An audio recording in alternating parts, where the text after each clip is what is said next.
எல்லாருக்கும் வணக்கம். உங்களுக்குள்ள ஒரு பயங்கரமான சக்தி இருக்குன்னு உங்களுக்கு தெரியுமா? இன்னைக்கு நாம மத்தேயு 10ஆம் அதிகாரத்துல இயேசு தன்னோட சீஷர்களுக்கு கொடுத்த அந்த அற்புதமான அதிகாரத்தை பத்தியும், அந்த அழைப்பு இன்னிக்கும் நம்ம ஒவ்வொருத்தருக்கும் எப்படி பொருந்தும்னு ரொம்ப ஆழமா பார்க்க போறோம். வாங்க இந்த பயணத்தை ஆரம்பிக்கலாம். இது உங்க பார்வைய கண்டிப்பா மாத்தும். முதல்ல இந்த ஒரு கேள்வியோட ஆரம்பிக்கலாம். கடவுள் உங்களுக்கு ஒரு அதிகாரத்தை கொடுத்திருக்காருன்னு நீங்க என்னைக்காவது உணர்ந்திருக்கீங்களா? இந்த ஒரு கேள்விதான் நம்ம இன்னைக்கு பார்க்க போற எல்லா விஷயத்தோட அச்சாணியே. சரி வாங்க, இந்த தெய்வீக பயணத்தோட முதல் படி என்னன்னு பார்க்கலாம். அதாவது அந்த அழைப்பு, அதோட வர்ற அந்த அதிகாரம். இது சும்மா ஏதோ ஒரு சாதாரண அழைப்பு இல்ல, இது ஒரு பெரிய பொறுப்பு. இயேசு தன்னோட 12 சீஷர்களையும் கூப்பிட்டது ஏதோ சும்மா பேசுறதுக்கு இல்ல, அது ஒரு புரட்சிக்கான ஆரம்பம்னே சொல்லலாம். ஒரு தெய்வீக நோக்கத்துக்காக அவங்கள ஒன்னு சேர்த்து இந்த உலகத்தையே மாத்தக்கூடிய ஒரு சக்தியை அவங்க கையில கொடுக்க அவர் ரெடியா இருந்தாரு. அவங்களுக்கு கொடுத்த அதிகாரத்தை கொஞ்சம் யோசிச்சு பாருங்களேன். அசுத்த ஆவிகளை துரத்துற சக்தி, எந்த ஒரு நோயா இருந்தாலும் சரி அதை குணப்படுத்துற வல்லமை, ஏன் செத்துப்போனவங்கள உயிரோட எழுப்புற சக்தி கூட அவங்களுக்கு கொடுக்கப்பட்டுச்சு. இது மனுஷ சக்தியால முடியவே முடியாத ஒரு தெய்வீக வல்லமை. இங்க ஒரு முக்கியமான விஷயத்தை நம்ம கவனிக்கணும். இயேசு தேர்ந்தெடுத்த ஆளுங்கெல்லாம் ஒன்னும் பெர்ஃபெக்டானவங்க கிடையாது. பேதுரு, மத்தேயு, தோமானு ஒவ்வொருத்தருக்கும் ஒவ்வொரு பலவீனம் இருந்துச்சு. ஆனா அவங்க எல்லாரும் மனசார தயாராக இருந்தாங்க. அதனால இந்த அழைப்பு தகுதியானவங்களுக்கு இல்ல, விருப்பம் உள்ளவங்களுக்கு. சரி, இப்ப அடுத்த கட்டத்துக்கு போலாம். இந்த அதிகாரத்தை வாங்கிட்டாங்க, ஓகே. அடுத்து என்ன செய்யணும்? இயேசு அவங்களுக்கு கொடுத்த கான்கிரீட் ஆன கட்டளைகள் என்னென்னு பார்க்கலாம். இயேசுவோட இந்த முதல் மிஷனுக்கு ஒரு ரொம்ப தெளிவான டார்கெட் இருந்துச்சு. முதல்ல காணாம போன ஆடுகளா இருந்த தன்னோட சொந்த ஜனமான இஸ்ரேல் மக்களை போய் சேரணும். இது ஒரு பெரிய பிளானோட முதல் ஸ்டெப். ரொம்ப யோசிச்சு வைக்கப்பட்ட ஒரு வியூகம். அவங்களோட வேலை வெறும் பேச்சோட நின்றுடல. பரலோக ராஜ்யம் பக்கத்துல வந்துருச்சுன்னு அறிவிக்கணும். அதோட நோயாளிகளை குணப்படுத்தணும், குஷ்டரோகிகளை சுத்தப்படுத்தணும், பிசாசுகளை துரத்தணும். அதாவது சொல்ற வார்த்தைக்கு செயலால ஒரு அத்தாட்சி கொடுக்கணும். இதுதான் இந்த முழு மிஷனோட அடிப்படை தத்துவமே. இலவசமா வாங்குனீங்க, இலவசமா கொடுங்க. இந்த கிருபையும் சரி, அதிகாரத்தையும் சரி அவங்க ஃப்ரீயா தான் பெற்றாங்க.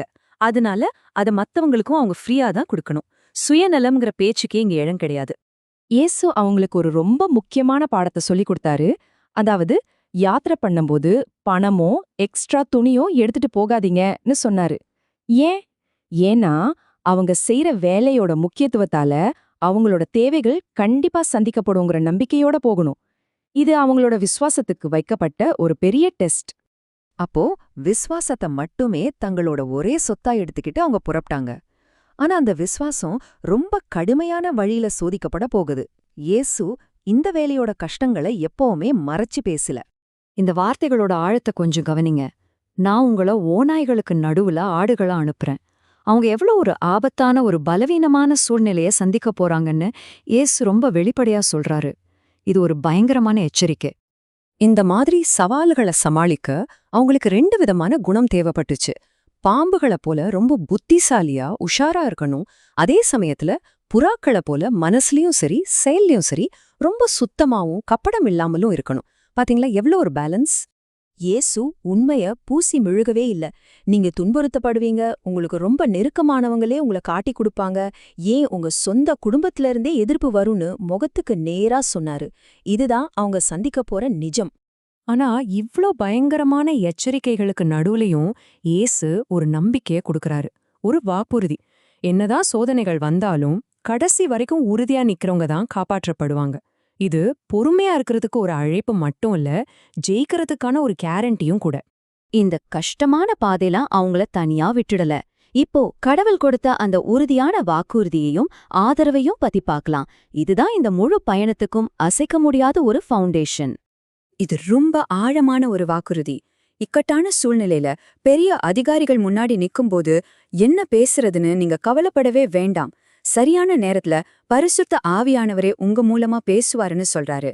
யோசிச்சு பாருங்க. கடவுளோட அக்கறை எவ்வளவு தனிப்பட்டது, எவ்வளவு ஆழமானதுன்னு இந்த வார்த்தைகள் காட்டுது. நம்ம தலையில இருக்கிற ஒவ்வொரு முடியும் அவருக்கு தெரியும்னா, நம்ம வாழ்க்கையோட சின்ன சின்ன விஷயங்கள் கூட அவருக்கு தெரியாம இருக்குமா? இந்த ஒரு வரி கடவுளோட பார்வையில நாம எவ்ளோ மதிப்புள்ளவங்கன்னு ரொம்ப அழுத்தமா சொல்லுது. சின்ன குருவிகளையே இவ்வளவு அக்கறையா பாத்துக்கிற கடவுள் தன்னோட சாயல்ல படைக்கப்பட்ட உங்களையும் என்னையும் எவ்வளவு அதிகமா நேசிப்பாரு. அதான் இங்க பாயிண்ட். கடைசியா இயேசு ஒரு சவாலையும் அதுக்கான பரிசையும் நம்ம முன்னாடி வைக்கிறார்.